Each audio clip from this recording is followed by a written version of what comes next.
I like to just kind of roll into this thing, no big fancy introductions, but you are Adam Gordon, and we're going to talk about a bunch of things. I want to hear about you, obviously, and I'm sure you do these things, right? You speak and you do podcasts and whatnot. I have, yes.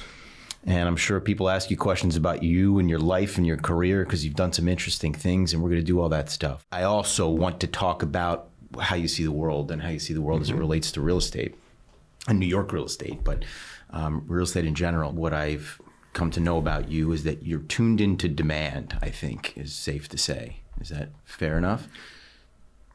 I think I spend a focused amount of time getting close to demand rather than getting it filtered through other people, because I want to understand ultimately real estate's demand driven, and we can learn a lot from tenants, we can learn a lot from reading, we can learn quite a bit from observing what's happening in other communities. And so I tend to focus there because there's a tremendous amount of noise, much of it wrong, about what's going on, what is going on, and much of it's historical. And New York, like many other cities, is forward-looking. And so I try to practice that professionally, as we assess current and new projects. Yeah, I think the number one thing in any business, regardless of what it is understanding your audience, period, right? Yes. You have to know how the audience, and to do that often, you've got to actually live and breathe the audience. I mean, often you see people in certain technical industries, they've got to come up through that industry for 10 plus years and to really understand, what the demand is, what the needs actually truly are. It's really hard to do that from afar. There are many different ways to approach real estate. We are local players, so it's a combination of taking national and global perspectives into our business, but in terms of execution and thinking about the marketplace, we're very much about New York City. And that doesn't extend our capabilities other places, but here we understand it's a very nuanced business. And a great example of that is when Sotheby's was originally looking for a new headquarters in New York, they brought their ownership team and a real estate team over from London to find an ideal location. And they went to 72nd and York, which for any New Yorker is completely remote. It's like being down the South Street Seaport. Right. And they located the Sotheby's headquarters there. And it was such a challenge for their business. And it would have been solved very easily talking to one or two New Yorkers who actually understood the way our city runs. So, we think about that very carefully. And part of that too is also, if all of us want to get deals done, I mean, we're at some level hunter-gatherers, but a lot of it is the discipline of saying no, of saying a site is pretty good, but not great, right? Or an opportunity is decent, but it's not on a risk-managed basis attractive enough. And so we tend to be very disciplined about the sites that we don't do as much as the ones that we do. That's hard because you need to see it. First of all, you need to see a lot of deals, and you have to have the confidence that, you grow that confidence over time with success, but you have to have confidence that, frankly, that you know what you're doing and that the right thing that you're looking for is out there and will come along eventually, right? You're not saying no forever. Or not. We very often will leave the party early if we see a business kind of peaking.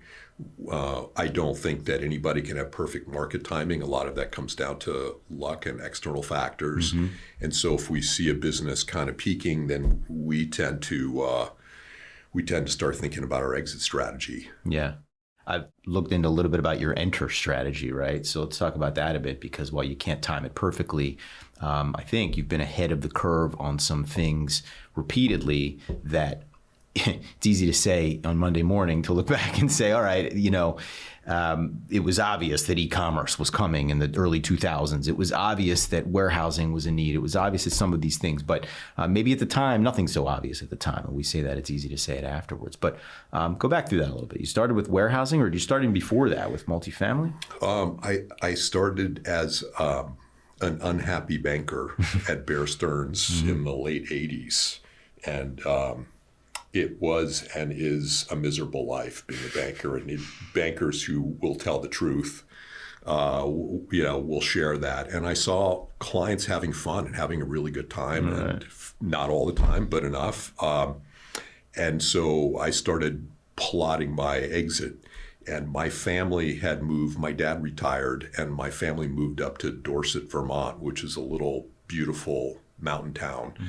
And the larger town near Dorset was Manchester, and I saw the factory outlet store market burgeoning there. And so I joined the Factory Outlet Store Industry Association. I went to a convention. They used to have little manuals because it was before the internet, which had tenant contact information. That really kind of started in New England. I remember as a kid, I went to a summer camp. Yes. And there was in Maine, LL Bean had like a monster store. And that's kind of where I feel like that factory outlet idea really kind of started. Shoe factories, right? It was Freeport and Kittery, Maine, and then North Conway, New Hampshire, and then Manchester. Originally, the notion was it was either imperfects and defects and overproduction right near those factory floors. And that was a lot of Maine, the shoe factories and LL Bean. And then staying what they said was 200 miles from main stores in New York City. And so Manchester, Vermont happened to be 203 miles from New York. So I saw that business starting to happen. And I saw people kind of duking it out on the zoning side, trying to convert buildings. And I thought, well, maybe an alternative is to buy existing properties and then buy out or wait out tenants and then convert to factory outlet store tenants. So I did that up in Manchester. And that was kind of the beginning. But then as I got into the business, 3, 4, 5 years later, it began to institutionalize, and then factory outlets started popping up everywhere. And the power shifted over to the landlords from the tenants. And so I exited that business. And the same thing, I sort of saw the rise of urban infill self-storage, and I started researching again. I joined the industry association and went to some painful conferences and recognized that institutional capital hadn't started flowing into New York for storage because people couldn't figure it out. They thought it was urban and people had lower income. And Right. My general view is, first, I'm colorblind, and I also feel that everybody has the same set of needs, wants, and desires. We just want stuff. Right. And we'll continue to accumulate stuff that will probably never change. Always well beyond our carrying capacity. And then we have rent-regulated housing where we don't have, big closets or apartments or garages or attics. So self-storage is sort of that extra rent check. So I got into that business the same way. It was just a lot of research and then investing behind it. Yeah. Which is, it's risk, but again, you look back at it and it's risk because there's not, I think it's interesting how people evaluate risk, which can be misguided. I think a lot of people, because their parents did it or their grandparents, and because in 1950 and in 2005, people have made money in these asset classes. They've changed. They continue to change. Obviously, I think we're in a period of great change with some of those things, both especially office and multifamily. But what you're talking about are literally new asset classes that aren't new now, but they were at the time, not all that long ago. In reality, it's probably risky to just say, all right, well, this worked 50 years ago, so I'm going to stick with it. It's probably the opposite of that. I find bankers evaluate risk more poorly than most other people. I think you're making a really important point, which is that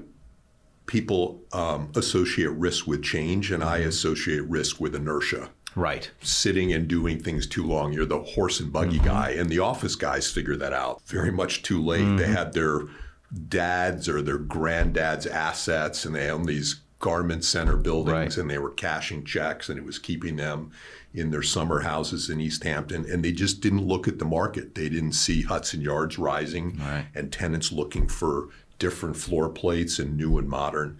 And so I'm fearful of just making the assumption that things will never change, because we know very much in this world that things are continually changing. And I see the same thing with careers. I see, real estate brokers, and I'll share if they ask me that if you're not adding a tremendous amount of value, you're going to be disintermediated over the next couple of years. It's not going to take very long. The business is not what it used to be. I had friends growing up who were stockbrokers. And they made it, you remember that? They Right, made a sure, of course. tremendously good living. Just making trades for people. Exactly. Right. It sounds almost ludicrous, but Right, then right. you go on Fidelity, whatever, it could cost 99 cents. Right, And right. that whole industry's gone. Yeah. To the flip side, too, I have friends, I've talked about this, where folks are financial advisors, right, FAs, and accountants. There was a Right. time when, Intuit and QuickBooks and TurboTax. So for the typical, for the most of what the work is that accountants do, you're like, this is going to end. Obviously, sans the corporate auditing side of the business and whatever, the more complex stuff. It didn't. It's a complicated industry, and people mostly want experts to guide them through. So there's a humanity to that too. People choose and want a human guide, but nonetheless, it changes. It constantly changes. So e-commerce came along, right? We all know this story now. It's easy to look back again. And that was the next kind of wave for you, the next thing that you looked into, right? It was. We saw modern e-commerce high-performance warehouses being a brand new building typology. Mm-hmm. And given the volume of packages and trucks that were interacting with these warehouses, they had to be built to very specific performance criteria. A lot of them, for example, with automation, require super flat floors or very precise column spacing. We understood that because we had been building to specification in the storage world. And also I kind of had a evening side hustle. I was redeveloping townhouses and hyper luxury residential where every centimeter mattered. Yeah. And so I was kind of used to obsessing about detail and performance of buildings. So I started looking at that, and then I saw they weren't in New York, and also saw that Amazon was gaining momentum and ultimately became the biggest, I think, industrial space occupier in history. And we wanted to get involved. So I went through the same rotation of learning about the business, seeing it flourish elsewhere, understanding what it looked like. We were able to find a partner to build the first one with us on spec. Amazon came, and we've since done 10 deals with them in New York City, became their most active developer. And part of that too is not only doing the first, but for us and Amazon, understanding that we are in the customer service business and just trying to exceed their expectations every day and execute really well for them. We developed a very healthy relationship with them, and hope we'll do more. The on spec thing is fascinating to me, because that's the huge leap, especially in Yes. something like that where you began saying how every centimeter matters, and they have very particular specifications, and then to do something and build it on spec. They may have an idea of what those specifications are that's different than they were yesterday, or different than someone else and one of their competitors is doing for whatever reason. And on spec is a big gamble. How do you reconcile those things? How does that work? I mean, you've got to get comfortable that you understand where they're going and what they're looking at now, but also be able to communicate with contractors that as you work through a process with a tenant like Amazon, who's so sophisticated, has a very large and active research department. When we built the first multi-story warehouse for Amazon, we had 51 major change orders with them. They say, move the slope 2 degrees, move a column 6 inches. And it used to drive the contractors mental because they just want to get through and get on the job. Yeah, of course. But what we really tried to share with them is that, that couple of inches could matter 10 or 15% in the overall performance of the warehouse, given how often trucks and trailers are passing through there. Yeah. And so you sort of help translate for them what the objectives of your tenant are, and understand that up until the moment the building is turned over to a tenant like Amazon, you're going to keep updating and amending and making changes. So it's a never-ending process. I find it fascinating, right? And the collaboration with the tenants is really exciting. No, it's fun. This precision I love, because I think in most parts of real estate, there's not a lot of precision. I don't find real estate people to be that, developers and principals to be precise is not the word that I would use to describe. No, they're not. I mean, I'm a design junkie. I always have been. When I was, in my mid-20s, I lived in a rent-regulated apartment on 67th between 5th and Madison. For New Yorkers, these old Saul Goldman buildings, real dives in great locations. And I used to walk from my office at 59th and Park. I'd walk up Madison Avenue. A lot of the stores then used to be these kind of like rug and silver and tchotchke shops. They're not really around anymore. And I saw in the window of one of those shops years ago, George Jensen tea set. It's Blossom tea set, this beautiful biomorphic, just gorgeous piece of silver sculpture. And I went in there and I ultimately bought it. It was probably like a month's salary for me. And I had no business buying it, but I just thought it was beautiful. And I don't know why. I never even used it, but I had it forever. Had it for decades, and I carried it around with me. So I've just always really cared about design. It's not designed to make money or designed to kind of be performative. It was just, it's the way my mind works. So design and sustainability have long been embedded in all of our projects just because it's been a passion. Yeah. No, that's interesting. It's a good manifestation of that. And so you were in the e-commerce space, and then that is, I don't know if it's given way to, and you can fill in the space there, but, you know, and I wanted to get to this at some point, and then we can get on to I think some greater kind of macro ideas. But we have to touch on what Wildflower is doing now with the studio that you built in Queens, right? A film studio. With Amazon, we were involved in e-commerce warehouses, but also the parking and service of those warehouses because the delivery vans need to park somewhere. And those are conventional parking lots and electric vehicle charging parking lots. So we've since gotten into those businesses. And then staying close to demand, I was getting inbound phone calls from companies that wanted to film television productions. And so... and use your spaces for that? And use our warehouse spaces for that. Right. Our warehouse spaces really weren't appropriate because they have lots of columns relative to studios, which are big column free. They almost look like small stadiums. That began... what became a partnership with Robert De Niro and his oldest son, Raphael. They're both remarkable business people and friends. And the thing I would say about Robert that, you know, people may or may not know is he always points true north. He always wants to do the right thing. And it's super admirable. It's, you know, anything that you give to him, he's going to be very thoughtful about, but he wants to do the right thing for New York and for the project. It's never doing the right thing just for him. There's also a strong sense with him of giving back to New York and to the New York creative community. And so it's been for me, just a wonderful partnership because you have somebody who always sees everything through a lens of good intentions. Yeah, it's from an outsider's perspective. You know, you never know what a person has a celebrity is really going on in their life or they're really thinking. But that is the impression that I've always gotten about him, is that he's a true New Yorker, that he really cares about the project, about the city, and he's interested in doing things that forward that. He just wants to do it right. Yeah. And so we began thinking about that. And the first thing that we did, because I didn't grow up in that business, is went around the country to see what production studios look like. And what I found was that they didn't look like much. There were a lot of tired warehouses that have been repurposed, a lot of buildings of businesses that were failed or failing that became studios.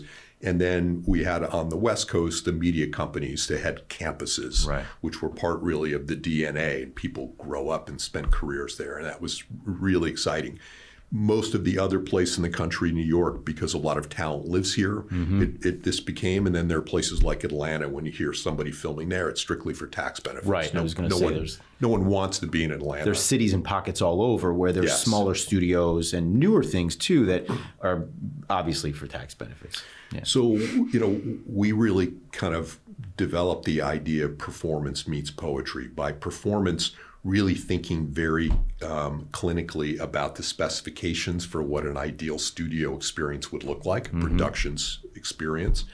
And the poetry, meaning creative people are going to work and they're spending months or years at a studio, and we wanted them to be proud and happy to be there. So it's part of this sort of instinct to give back to the creative community in New York. And it's been, for me, not only the process has been amazing designing and building this with my collaborators, including Bjarke Engel's team at Big Architects, but also there's this incredible community in the film and TV business that I never interacted with before. And they've been here the whole time, but of course, doing their own thing. That's been just super inspiring. But we wanted a place where people would just want to come to work. Right. They would just say, oh my God, if I could film at Wildflower, that's why I'm going to do it. Right. And that was kind of, and I think that's been a strong narrative in all my projects.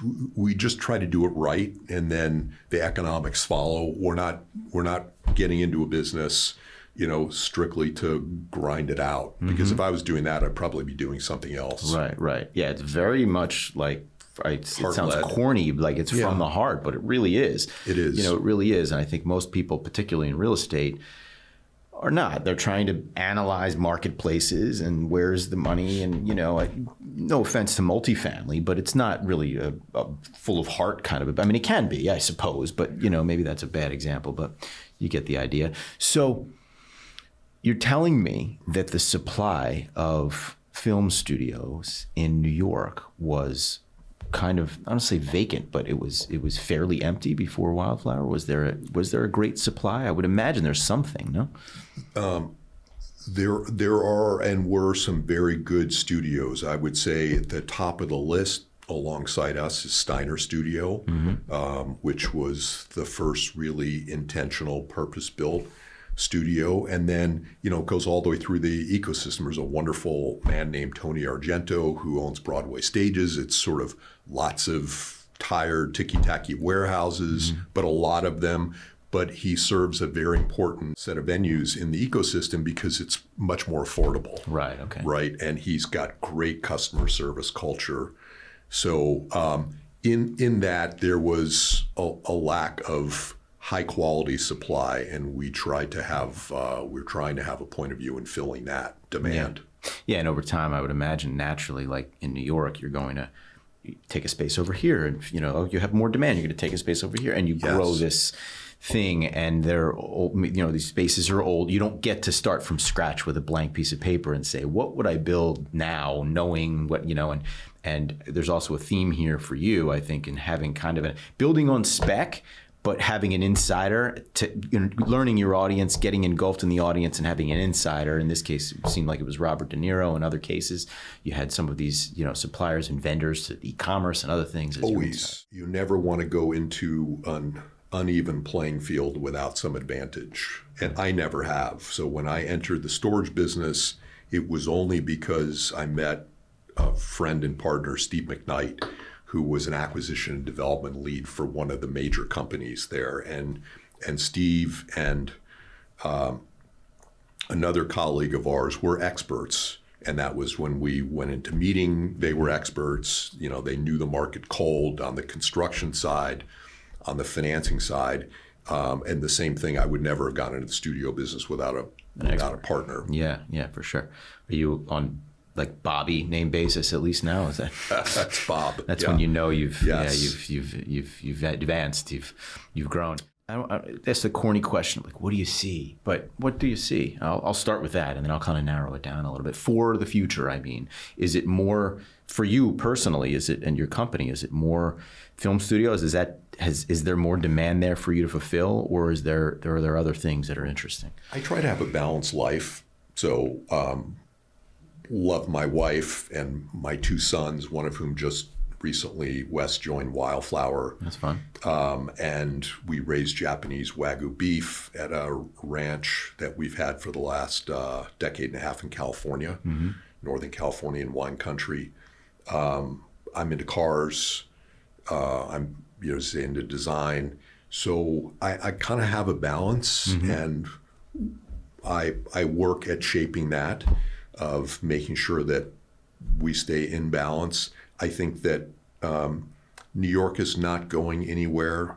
It has always been, a wonderfully exciting, tremendously aggravating place to be. And for the people who love it, you can't live anywhere else. And I've always felt that way. And, now raising the next generation, now my kids are 25 and almost 27. I'm sure they're going to stay in the city. So New York's not going away. That's the headline. Is it going to be difficult to do business here? Yes. Does that create opportunities and moats? Absolutely. The alternative is going someplace like Austin, where it's super easy to build, and Austin's wonderful and dynamic, but it's very overbuilt in many sectors, right? So it is harder to get projects done in New York, but the good projects will flourish, and there'll be significant economic moats around them. So, we'll continue to ply our trades in New York, and there'll always be opportunities here. So I'm researching 3 or 4 new ideas, and I expect that we'll come out with one in the next year and just continue to cycle through the way that we do. Yeah. I feel like you mentioned Austin, not to pick on Austin, but there are, I think about inherent demand. I think New York has inherent demand, right? There's meaning there's utility here from its coastline and, shipping and all those kinds of things. But also it's New York. I mean, it's just New York, and it's always been New York. And so now there's industries just baked in here, and people that, the reason that they're here is baked in. And Southern California is the same way, although they're trying to do everything they can to kick everybody out, it seems like, or, to make it more difficult to operate, and big cities in general. But then you've got people that show up in places like Austin, and it's great. There's an open field, but yet there isn't inherent demand. You don't have to be in Austin yet. Austin's wonderful at many levels. I lived in Dallas for a bit, when I first got out of business school. What I'd say about New York, and a wonderful example of that is there was a dispersion during COVID from Silicon Valley, and people were all saying they were going to be the next Silicon Valley or the other Silicon Valley, and they were in Miami doing crypto, and they were in Detroit because the real estate was very affordable. They were all over the place. Well, where have they settled? They've settled basically in New York City, right? So now if you were to look at great firms in Silicon Valley, including Sequoia, Fifth Wall, many, many others, they're either in New York or in New York and Silicon Valley, and they've populated an area from Hudson Yards down to St. John's Terminal, where Google is, on the West Side Highway at Houston Street. And it's because New York is a wonderfully exciting place to live, right? For young people to date and mate and go out to wonderful restaurants and enjoy culture and excitement. And it's like no place else in the country. No, I agree. I think it's that. I think it's more than just that too. I think the inherentness is the fact that the money is here. The financing for things is here. A lot of the education is here. A lot of the people that make these decisions at these companies came up through New York or California, one of those places, and it's just waited there because there's a magnet of things that they need are centered around here. And that's what I mean. I think it's hard. It takes time. Silicon Valley became Silicon Valley because there was an inherent, there were people there that, that grew up the industry. And it's hard to just say, okay, this sucks now, we're going to go over here and just pop it up. It doesn't happen that way, and it's fragile. And as you see development happening in, again, I don't mean to pick on Austin, but you can pick other cities too. You see development happening in new cities. You look at Detroit. Detroit has nothing going for it, precisely nothing going for it. And people will come in there and because it's affordable, and then they'll say, well, the problem is, other than University of Michigan, very difficult to find people, and that's Ann Arbor. High crime, kind of middle of nowhere, lousy weather, right? There are just few compelling attributes. Which is crazy. You're talking about Detroit. Once upon a time, it had that inherent quality when the automobile industry was the technology industry in the 1940s, 50s, 60s, whatever. And they were the center of a very important, industry in this country that you had to go through around or to Detroit in order to do that. It was such a big thing. And it dissolved. The industry dissolved. We all know what happened, but Yeah, that's tough. And New York's New York, California's California, and it's been able to hold on to those things. There's more than one of those industries that has an inherent niche. Yeah, I think what we're seeing in New York right now, until we bring in a different mayor, is a lot of the dynamic expansion is happening not only in New York City proper, but also in New York Metro. Particularly with respect to housing. There's a lot going on in New Jersey, north of the city, east of the city, because building housing in New York is incredibly difficult. Mm-hmm. Yeah, incredibly difficult. Yeah. Which makes me think also, we can talk about the public sector. I'm extracting some things that I've heard you say before, but I feel like we're in a strange place in history right now, I think, a little bit. And you can say that about macro politics and everything else, and not to get deep into macro politics. But I think it's safe to say, I think that free market, there's things that the government should be handling. And then I think often things that free market does well and does better. And there are needs, public sector needs. Are there avenues where free markets can fulfill some of those needs, right? Whether they're schools, for example, transportation, other infrastructure style kind of needs, in which our governments have been not keeping up as fast as they need to. Are there opportunities there in free markets? That obviously free markets, you have to have a business model, fortunately or unfortunately, and that's not always conducive to what all these needs are. But here we are. It makes me think of something like that. What are your thoughts there? There's been an enormous wave of capital entering infrastructure, and the infrastructure definition has broadened over time. But it's, to your point, the notion that private sector is providing a lot of the capital for those services that, which is consistent with the way they're provided in other countries. In other countries, many of the airports are owned privately, roads, bridges, tunnels, tramways, and then obviously the data center business. So I think we're going to be doing an excellent job, and I'm incredibly excited about the new administration in Washington. Do a good job really bringing the benefits of infrastructure investment into the private sector and creating a more streamlined legislative process so that we can execute on that, throughout the country. In New York City, there's the City of Yes, but we have the most effective EDC along with the Bloomberg administration that we've had in decades. The people working at EDC now are so smart and so visionary. They're basically really talented private sector people that have come in to serve the city for a period of time. And we've been lucky enough to work with them on a number of projects, and they're super impressive. And I'm, very optimistic about the future of the city from an infrastructure standpoint, particularly working and interacting with them. Yeah.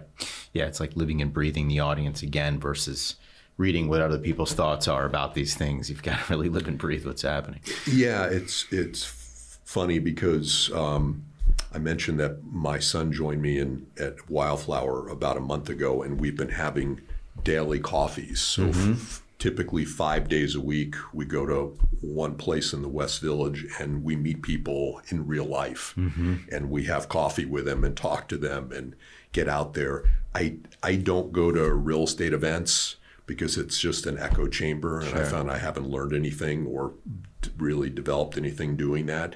So I want to stay really close to where the action's happening. Yeah, that's a great idea. I mean, that's something we should all do. I think it's easy to get away from it today, obviously. And I mean meeting people in person is what I'm referring to, It's incredibly valuable if you talk to really successful people of a different generation. If you were to talk to them sort of on a mentorship level, they will tell you that they do it often, whether it used to be a lot of boozy dinners that's really kind of gotten out of favor. Yeah. But morning coffees, I like meeting people in real life, and learning about them and talking about, what's going on in the world and developing personal relationships. You just can't do that over a Zoom call. I agree, and it's it slows you down and brings in focus. I feel, right, because Yes. when I'm doing this, all day, I could be what you might measure as productive, perhaps. I looked at 300 emails and I talked to 150 people and all this activity. And I just don't feel productive at the end of days like that. And I can have, a handful of conversations, long ones, meaningful ones, face-to-face preferably, but phone is okay too. And I feel way more productive in those days and doing those things than I do with a lot of movement. So I agree. Whether I'm right or wrong, I don't know, but I'm going to stick with it because I think it works. I think it has meaning. Yeah, you have to, we all have to figure out what works for us. I talk to friends every day. Yeah. Every single day. I'm talking to friends. I'm also pinging them. Often for me, it's about some cars or something else we're nerding out about. But also, I don't confuse activity with progress. And I see on the other side, because we get a lot of inbound calls to our portfolio, people will call or email me. They have no idea what they're talking about. Right. They've done precisely zero research. Right. And then they wonder why they're not achieving the goals that they want. So I tend to, if I'm going to be in a meeting, I tend to do a lot of research and preparation beforehand, whether it's a coffee or something else. I'm almost never coming into a situation cold. Right.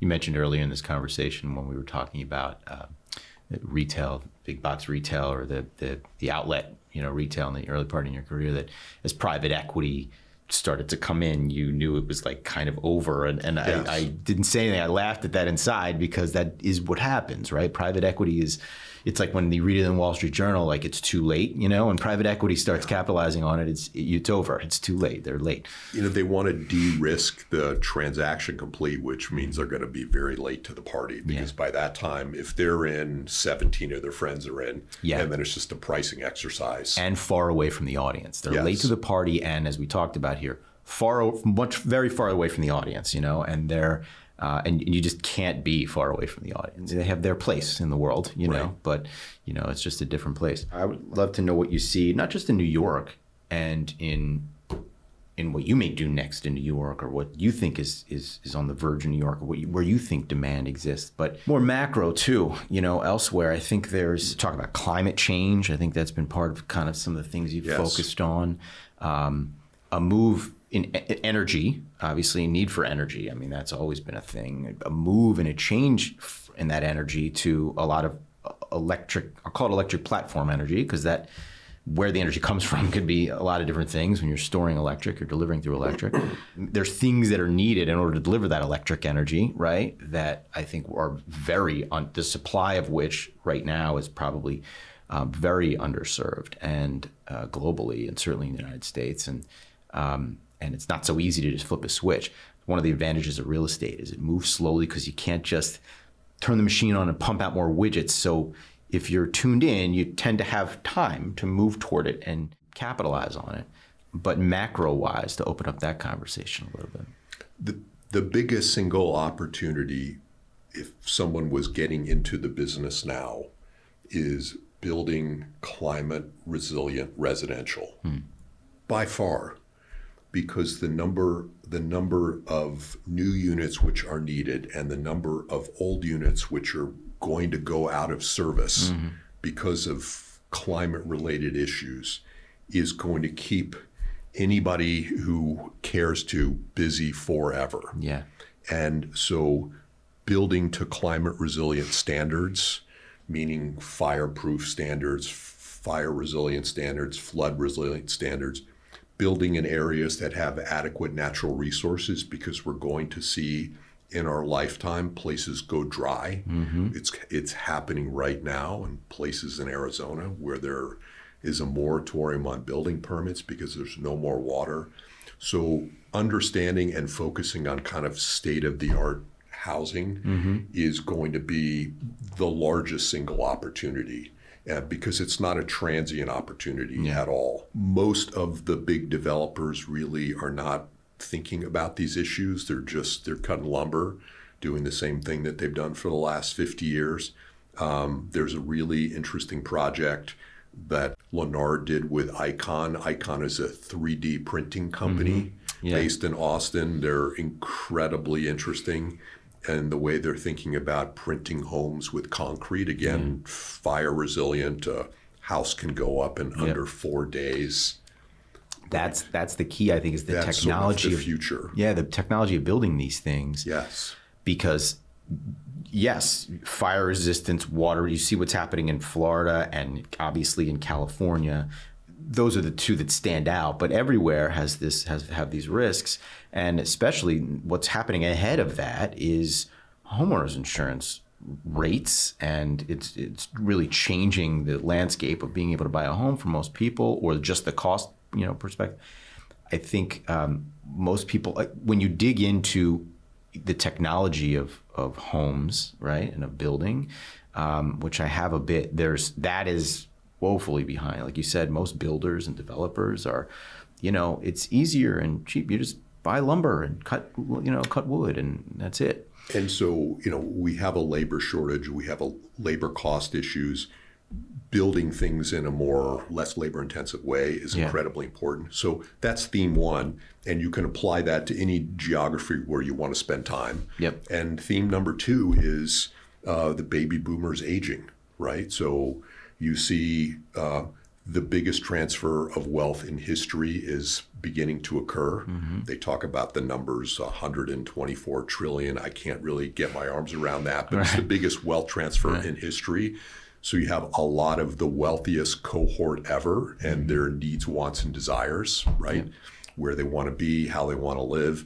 And then the generation that is inheriting money for them. Just go to any restaurant in the West Village and look around. Half the people are probably getting checks from mom and dad. Right. It's wonderful, right? But that has a lot of implications for the way the next generation is going to live and work. Yeah.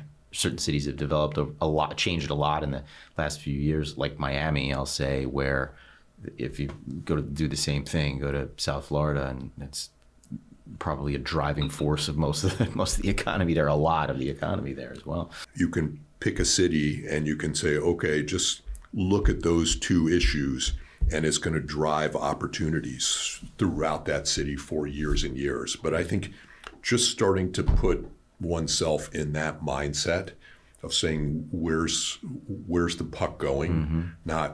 Not what are we doing and what has everybody been doing and what is the guy down the street doing, but see what should we be doing and what could we be doing really is going to inform a lot of decision making. And that's sort of how we think about this. Yeah, no doubt. Are there any we didn't talk about that you really want to talk about? It's on the tip of your mind? I think something young people, I don't know, who's going to be listening to your audience, but I think something people should be thinking about is really mental hygiene. Mm-hmm. So really thinking about the basics, sleep, diet, exercise, and working out your trauma. Yeah. And so there's so many resources online. There's so many people who have talked about it very openly, whether it's Tim Ferriss or Scott Galloway. Yeah. I probably spend order of magnitude 25% of my time in research and learning. Yeah. And that's part of it, thinking about mental and physical well-being. And it's just worth investing in. And just people find it very difficult to talk about. I don't. I'm pretty open about it. I'm excited about, consciousness work and spirituality work. But, for people in there, I think that it's very rewarding as part of your daily life. We talked about earlier, I shared before we even started filming, that I'm undergoing some physical symptoms, right, which are extremely rare and undefined and autoimmune, right, and it's new for me, someone who is in my 40s and have been healthy my entire life, have always trained very hard, worked out very hard, eaten not so good, but I've been not horribly, and I've been genetically, gifted in that I've been able to get away with that. Right. Fine. But here you are, like, I think, and I'm learning, I'm figuring out, the connection between not just diet and nutrition and exercise. Yes, those things, but sunlight, focus, and this thing, I'm convinced this thing is like kryptonite to all of us, and we've got to manage it and control that better. I know me, I can speak for myself. It's not good. I feel it. I know it's not good when I'm, dialed into the screen. But we are throughout the day, because I'm running a business and we're in the world, and it's hard not to do that unless you feel like going and checking out and, whatever. The figuring out the journey between physical manifestation, like a disease, actually, to having a calm mind, being focused and grounded it's there. We'll talk in a year or two, and hopefully I'll have found something that I'm looking for now, and, but I'm working hard to find that thing, because I think, but there's also a lot of experts, and the body is such a complicated place, and it's such a complicated thing that, and most people get their information from things that they've read, as deeply as it may have been, things that they've read that other people have found in their research. Yes. And so it's very difficult to ascertain what's real, what's true, or what may be true, but alongside of 58 other things that are true, and how those things, there's so many variables, how those things interact with each other. It's very complicated to figure out which one is right for a person, Right. Yeah.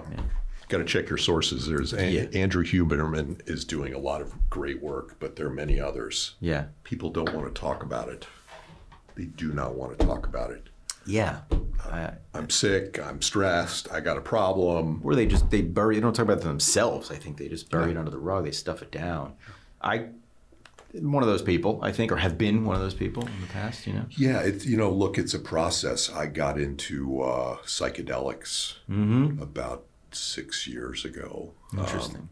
My wife bought me an experience as a present, and it opened up like all kinds of doors, which has been so Everyone I've useful. talked to about that, no one has had a negative thing to say, right?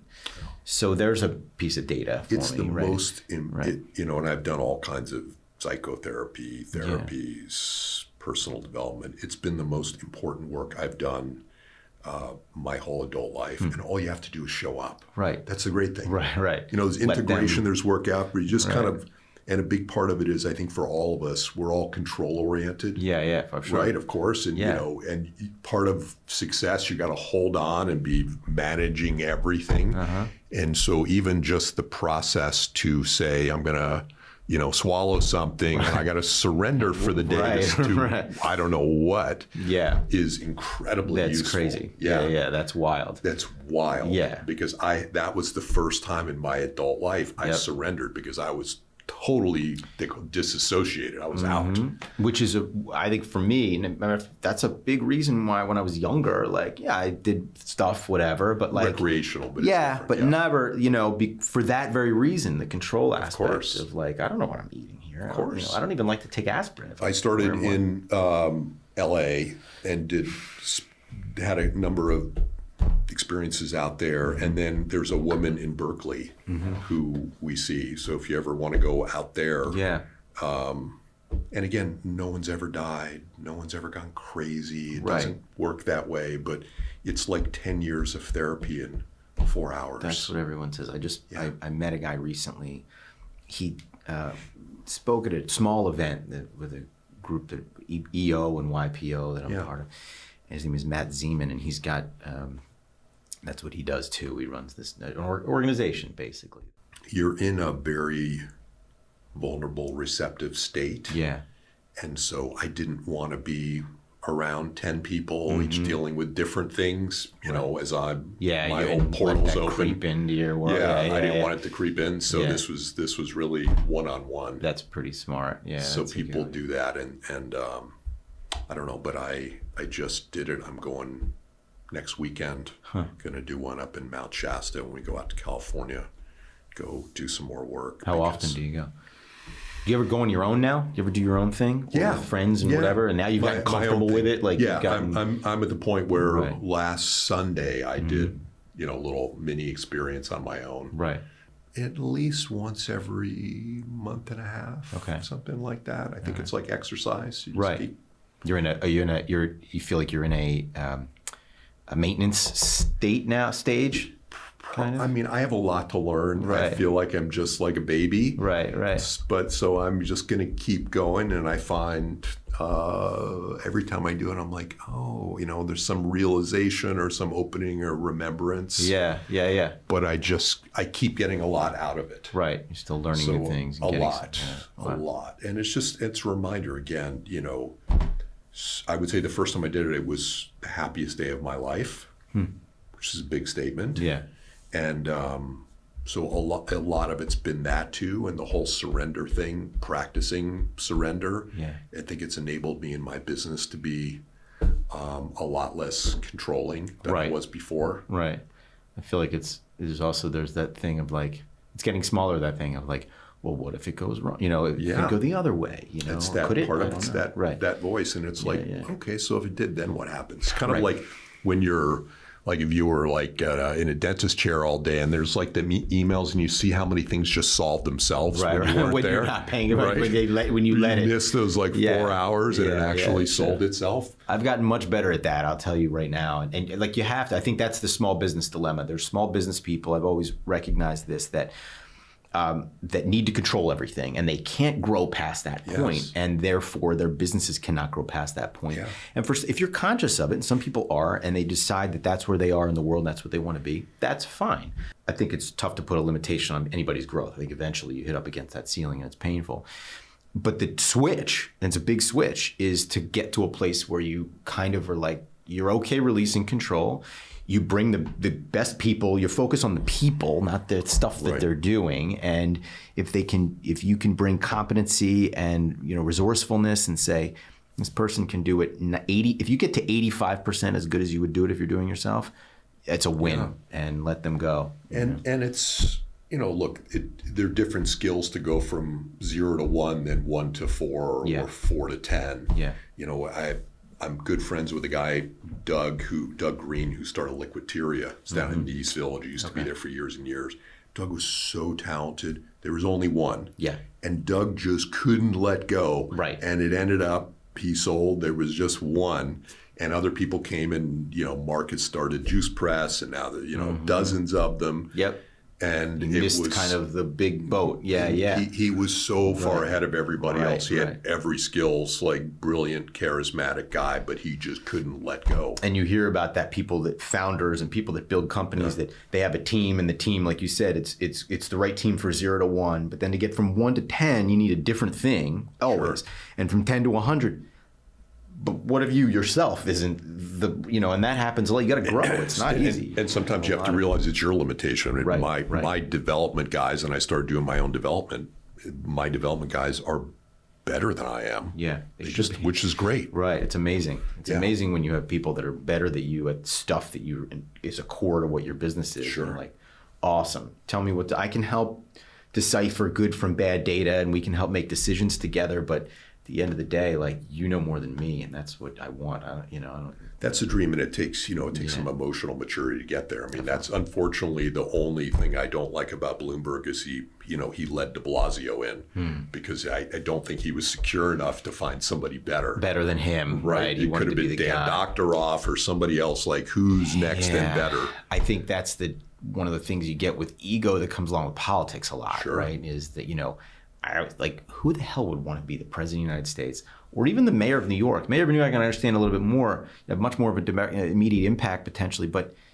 you got to want it for yourself. It has to be ego driven. Otherwise, the job's not a very good. You're handing in your life for a kind of a crappy life. It's not the kind of celebrity that could be kind of exciting. No, running the biggest city. For sure. You can do some things. I think we need somebody now that can make some moves. I think the ex-governor has stepped his hat in the ring. What do you think about that guy? Oh, it's hard to say. It's such a sloppy election. There are a few hundred incredibly talented executives in New York City, and none of them want to run. They want to take their money and go to East Hampton or Palm Beach or for the reasons wherever. I think that I just said, because you got to look at your life and say, okay, I can help and I can do these things. Now more than ever, being in politics and comes along with some nasty things than it ever did before. Yeah, they don't see public service as being the capstone to a great career. It's not like the Rockefeller era, unfortunately. Yeah, it's changed. It's a pity. I'm from Philadelphia. New York has always been, it's New York. So it attracts the best and the most talented and the people who want to be on the biggest stage. And Philadelphia is you talked about Detroit before. Philadelphia is a lot like Detroit. You went to Wharton, so you spent some time in Philadelphia. Yeah, I loved Center City, Philadelphia. I lived off Rittenhouse Square, but the same development sites that were there when I was in business school are still there. Still there. Can't get out of its own way. No, I feel like Philadelphia is, it would be Detroit if it weren't lucky enough to be 60 miles from New York and 60 miles from a coast and not far from DC and in front of a great port. It's like a trust fund kid who goes to Vegas and they wake up and there's blow and there's people, hookers leaving, and like it's a mess, right? But there's always daddy just keeps money in the account. There's always there's a flow of people from New York who come to Philly and have always, and that continues to happen because New York gets too expensive or too big or too whatever, and Philly's like, okay, that's close enough, physically and in feel, and so there's that, and that just keeps some flow of people going. If it weren't for the luck of its proximity, it would be Detroit. And cities that are those kind of second tier cities like that, you get below the New Yorks and I don't even know how many first tier cities there are left anymore. New York, Miami, and LA, maybe that's it. You get a lot of like inbred politics. You don't get it's the big stage now and you have to, people aren't outside of your city. People aren't paying attention. You can get away with it. Not very forward thinking. Yeah, excellent. Well, thanks for coming aboard today. I'd love to tour your studio at some point. I'd love to check that out. Yeah, that'd be amazing. And it's been great to meet you, Adam. Good, you too. Thank you. All right, appreciate it.